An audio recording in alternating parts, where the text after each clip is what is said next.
Hello, Stan. Welcome to We Built It Because We Had to. Stories about founders and early stage CEOs bringing their companies to market. I'm happy to have you today. You've had a very impressive history in working for such big brand names as Coca Cola and many others. You're a seasoned executive. So it appears that later in your career now, you're taking those skills and bringing them to building iGenie.ai, a AI-driven consumer insights company.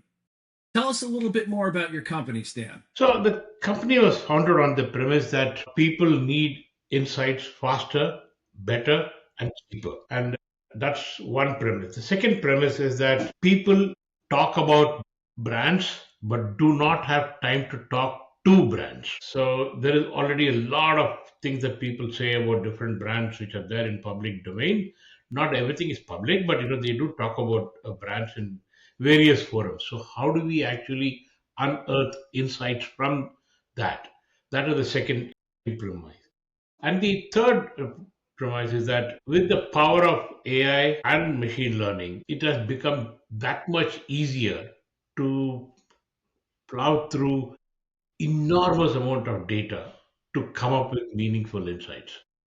So when we can do all these things, why rely on a, a traditional analog kind of approach to getting insights when the world has moved to digital? Yes. Now, Stan, what did you see inside these big brands of past that inspired you to grow iGenie? So inside the big brands, when I was working for large companies like Coca Cola and Unilever, the need for speed was always felt very strongly within organizations. Everybody wanted to move faster. Why? Because competition was intensifying and the world of digital was actually disrupting their business. So they cannot take decisions at the pace at which they were taking decisions before. So they all recognize the need to change things very rapidly. But having said that, they were also constrained by the ecosystem in which they were operating in, where, things could take a fair amount of time, whether it is generating insights or whether it is coming up with communication and so on. So, these big brands are not going to sit there waiting for others to change. The ecosystem around them also had to change. Got it. So a lot of people, when they see a market need, they might write a LinkedIn post about it, but you actually changed your career and pushed into it, dedicated now this part of your career to doing something about it. What was the genesis of that? See, as I was experiencing what I was experiencing in large companies, I had a clear vision. But I also remember a very profound line that I got from my last boss at Unilever. He used to always say that vision without action is hallucination. Ah, So, and that kind of line stuck in my mind. And I said, okay, what? It's good to have a vision. You can write a blog post, as you said, or a LinkedIn post, and you can get 20 people commenting on it, or maybe 2,000 people commenting on it. Feel good. So what? So if you really want to make a material difference to the profession of insights, you need to go out and do something about it. And that's what resulted in iGenie getting formed as a company, because I genuinely felt that it's a idea which would become real if you really apply your mind to it and get a good solid team working with you on it. right. 4 years later, here we have iGenie, a thriving business. Now, bringing a new product, even a company, to market is not an easy task. Tell us about your go-to-market challenges. You're in business now 4 years. I believe you've got a series of financing in the fall of last year. So you're now in your ramp phase. You've had very nice employee growth, as anyone can see on LinkedIn. Tell us about what challenges you faced in your go-to-market, your first movement and what you're facing now. Sometimes it is really good to be stupid. Yeah. I got into the not knowing what I was getting into it. I worked in large companies where you have a very strong system that supports you. You have a finance function, legal function, HR function, and so on and so forth. So when I got into this business, I had no idea of how to run a business. I've never been an entrepreneur in my life, and at this ripe old age, the old monkey had to be taught new tricks. And that is not easy.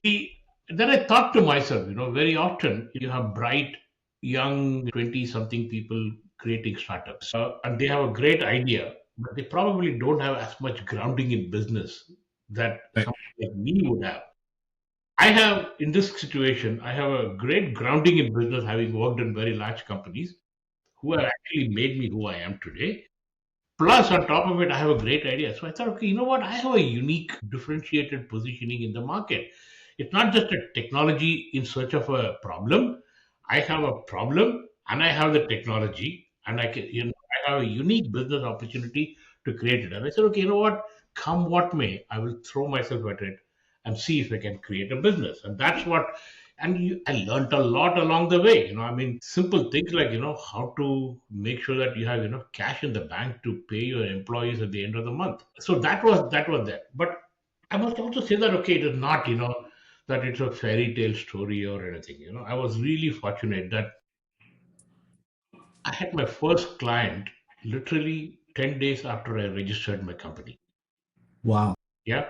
So I had no employees at that point of time. I had a group of people out of Italy who were helping me. They were people who I knew from the past, and they were helping me. And together we said, okay, let's deliver something to our client number one.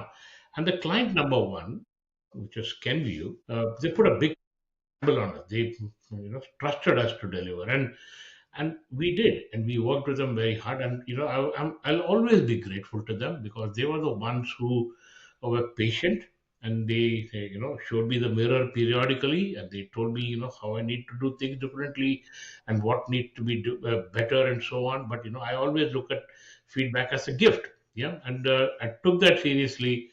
That's a trick. I've been at very senior levels in my own corporate life. So I'm used to giving feedback, but not very used to getting feedback. Getting from my boss during the end of the year, I'm not used. But here I have clients giving me feedback. I took it with humility because at the end of the day, you cannot be arrogant and say, look, I know everything. You don't know everything. That's the reality.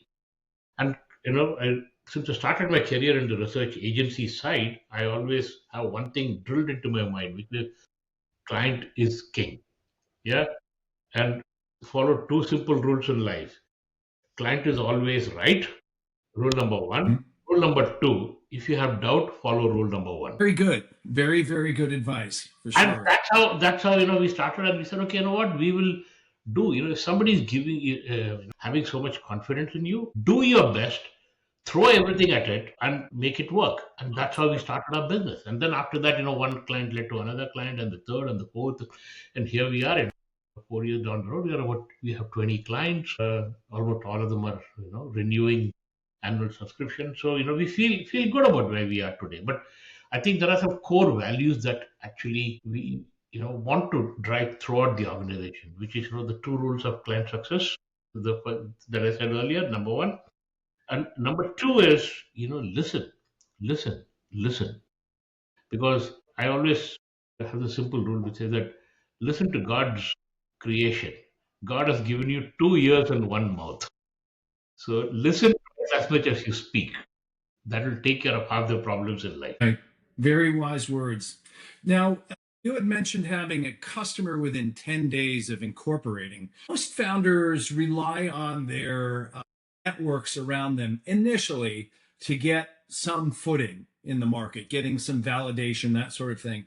I imagine you have an immense network from your long career history in these top companies. How important was that for you to get the company at least moving in the right direction? Critical. I would say that was having spent 40 years in the industry, and I've spoken a lot of conferences, mentored a lot of people. A lot of people have worked for you either at Coke or at Unilever.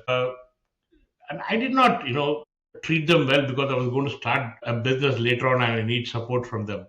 It's just simple good principle to treat your employees well.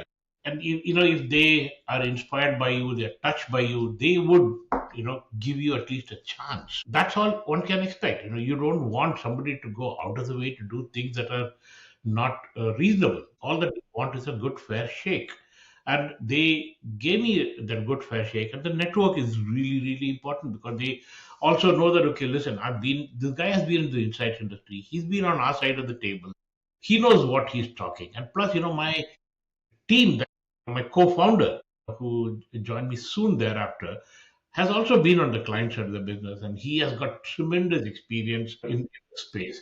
So there's a lot of credibility that comes between him and me, and the kind of people we assemble together. So all that made a massive difference. Right. That's awesome. Well, I want to be conscious of time here. We only have a couple of more minutes. Yeah, I'm really interested in how founders like you maintain a culture you want to shape. From the genesis, you're employee one, and now, what are you up to, about 50, 90 employees? 90 employees now. Yeah. 90. Okay. 90 employees. So you must have to work to shape and contain a culture that you want for your company. How do you go about doing that? Difficult is the short answer. Yeah. More so for us, because we are 100% virtual organization. Okay. We have 90 people spread across 20 plus countries around the world. As far away as Tokyo, Lithuania, Australia, Tunisia, and so on, all the way up to or the good part of Europe, uh, USA, Canada, Latin America. So we have people dotted all over. Bringing them all together and creating a strong culture is something that keeps me awake at night. If I have to be honest with you, it was not such a big problem in the first few years, first couple of years, because it was we were about 25, 30 of us, and a lot of us knew each other. So you could leave things unsaid and people would follow you. But as we start becoming bigger and bigger, if we do not create a culture, which is what we're in the midst of trying to build in a virtual environment, you could create a very disparate organization. So in fact, it's interesting you should be asking me this question. We had our all hands meeting today in the morning, and I was telling people that, listen, the one reason why you'd shed blood for your colleague is if you trust that person, right? Right. How do you trust that person? You trust that person if you know who that person is as an individual, not just as a profession. If it is just a professional relationship, it'll be a relationship like that of a mercenary. So you deliver, I'm happy, I like you. You don't deliver, I don't care. I'll stick a knife up your back. You shouldn't do that, because people they are humans. They have their own hopes, anxieties, aspirations, and problems. Do you know what is that person facing when he or she is on a Teams meeting? So therefore, it is important. So I was telling people that the first step towards building culture is to actually pick up the phone, talk to someone who you don't know, and have a 15-minute meeting with no business agenda. Just get to know. I mean, I was talking to one guy who joined recently. He introduced himself. He's a doctorate in psychology and behavioral science and so on and so forth. A Polish guy, and then in his spare time, he's a DJ. Yeah, and I looked at that and said, you know what, when he finished introduction, I felt like an intellectual midget. Yeah, and Right. okay, that is okay, because if you hire people who are less smart than you, then you're creating an organization of midgets. But if you hire people who are smarter than you, that's when you go for greatness. So when people like that, I would have never known that. I would have assumed that there is somebody sitting in Krakow in Poland. Oh, okay, you know what? He's another body doing some data science work. No, he's not a body. He is a human being. Right. Right. Getting to know those kind of people is actually mission critical, and that to me is the first foundational layer for building any culture. After that, people, then you want to go for a beer with that person, have a laugh, and culture gets built automatically on that. Understanding people, we are in the inside business. Let's first understand our employees before we provide understanding of consumers to our clients. That's great. That's great. Well, Stan, one more question and then we'll wrap up. Yeah. So, for other folks going through the same arc that you are, in other words, building an executive career first and then considering a leap to starting up a company or being part of a startup, what did you wish you had known? What advice can you pass down to people just starting in that arc? Yeah, I think there are a lot of tasks that you need to do, which can burn up enormous amount of hours, which kind of takes your focus away from the things that you're good at, which made you start a business. Like for example, banking, finance, cash flow management, quarterly reporting, reviewing people, setting up meetings. Setting up meetings might sound like a stupid task. I have never done that in the last 15 years in my career. I had a dedicated secretary. She used to manage my diary and she used to keep me honest and she used to drive me out of my desk to go for the next meeting on time. All those things happen, but now here I am setting up meetings and I made so many mistakes in terms of skipping meetings and double booking and so on and so forth. It became a disaster. So typically turn around and say, oh, you know what, I should why do I need a secretary? I can manage. Technology has improved. I agree, technology has improved. You don't need a secretary to manage, but those are things that take away valuable time. So Yes. spend money on that. It doesn't cost a lot of money, but what you save is actually incredible amount of time that you can devote to value added activities which can make your business a lot more successful. That is one big lesson that I would say if you're coming from a big corporation into a startup world. Never underestimate the volume of grunt work that you have to do. Got it. It can Got it. pull you down. It can pull you down big time. That's right. Mm. So, Dan, in conclusion, for any listener, what type of company is an ideal customer for iGenie so that they can find you? Anybody who's in the business of building a brand Okay. and want to create business value through the power of a brand by either through fantastic communication or through brilliant product innovation or through outstanding digital marketing. Anybody who is doing any of those things and who are selling to individuals, they are the kind of companies who could potentially benefit from IG. It doesn't have to be just CPG companies. It can be financial services. It can be automotive companies. It can be insurance companies. It can be pharma companies. Anybody who's in the business of building brands and spending money on marketing could benefit from Excellent. us. Excellent. Well, Stan, I want to thank you for a lot of your candid responses and sage advice you've provided us here today. And thank you for taking the time and You're glad you welcome. joined us. All right. Thank Thank you. you, sir. Take care. Ciao.